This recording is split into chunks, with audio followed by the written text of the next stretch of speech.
Hey crews, Woofy here, just going over our new rope bags a little bit. Just wanted to do a quick overview here. So as you guys saw in the email that went out, each engine's gotten two 100-foot rope bags, clearly marked with the unit number, their utility rope. They also come with a little bit of webbing. All this stuff, none of it's life safety, just used for utility rope. And one of the things we're trying to roll out is using it for training on doing some hose stretches here. So we came up to a new neighborhood here. The construction workers were very generous to let us do a little bit of training, so we're going to do a couple hose stretches.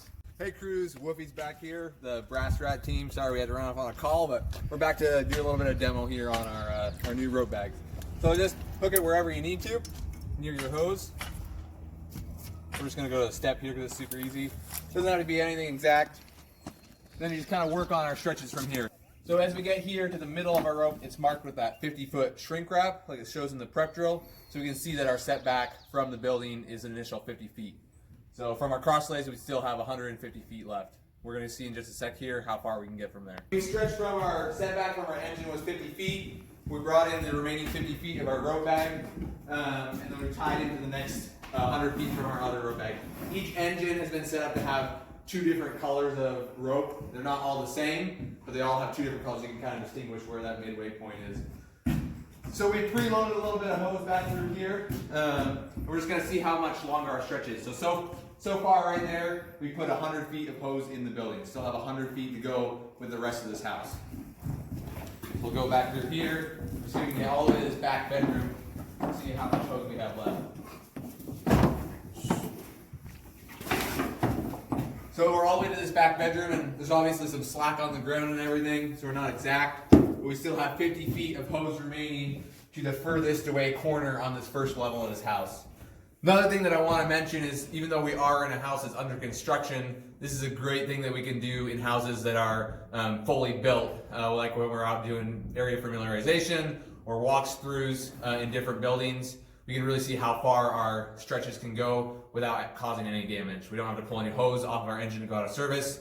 It's fine to leave this behind if we really had to rush off on something, pick it up really easy, no water damage whatsoever. So a great tool for seeing how far our hoses can actually stretch. The next we're gonna go and see how far we can get going upstairs. Another great thing about these rope bags is how it can kind of not only show the distance, but visualize how we would deploy these lines. So you'll see right here, I have this one set up working off of this T. So I came in the front door there, come across here, I had to come to the top of the T. I could preload some hose up there before I go up the stairway. So they're great ways to communicate with your crews on where you'd be in different positions at different lengths on that hose. So we're gonna see how far this stretch will go up the stairs from here.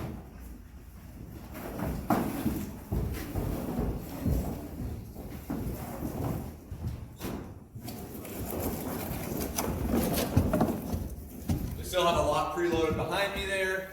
We're going to try and go to the furthest most corner of this building. So we come around this line here, we're going to have that 180 turn here where we're going to go back into this bedroom here. So you can kind of visualize how that would work and where you would maybe want the hose to lay as far away from those friction points as possible, and where you would want your people on those mid spans like we talked about. Alright, little note here, top of the stairs. We still have plenty preloaded down there, probably about 20 feet or so. And we have 50 feet left on our hose line to reach the rest of this house, which should be pretty easy.